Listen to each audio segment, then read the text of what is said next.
Trust is what enables us to look at each other without running away screaming. And what I mean by that is that if I trust you, then I don't have to take into account how complicated you are, because you're horribly complicated. You know, I think chimpanzee full of snakes, that's what a human being is. And as long as you'll do what you say you'll do, then I can take you at your word, and your word simplifies you, and you can take me at my word, and my word simplifies you, and then we can act like we understand each other even though we don't.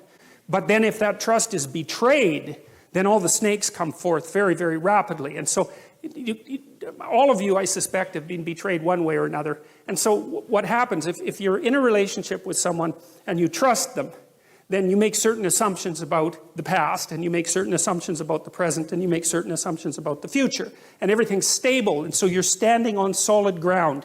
And the chaos, it's like you're standing on thin ice. The chaos is hidden. The shark beneath the waves isn't there. You're safe. You're in the lifeboat. But then if the person betrays you, like if you're in an intimate relationship and the person has an affair and you find out about it, then you think, one moment you're one place, right? You're where everything is secure because you've predicated your perception of the world on the axiom of trust. And the next second, really, the next second, you're in a completely different place. And not only is that place different right now, the place you were years ago is different, and the place you're going to be in the future, years hence, is different. And so all of that certainty, that strange certainty that you inhabit, can collapse into incredible complexity. And you say, well, if someone betrays you, you think, well, okay, who were you? Because you weren't who I thought you were, and I thought I knew you, but I didn't know you at all.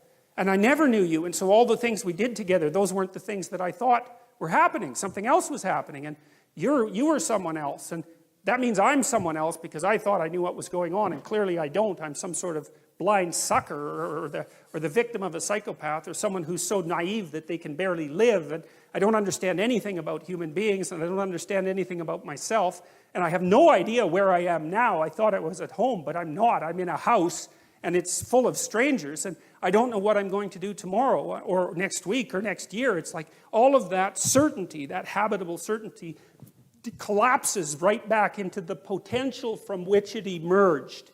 And that's a terrifying thing. That's a journey to the underworld from a mythological perspective, and that is really something worth knowing.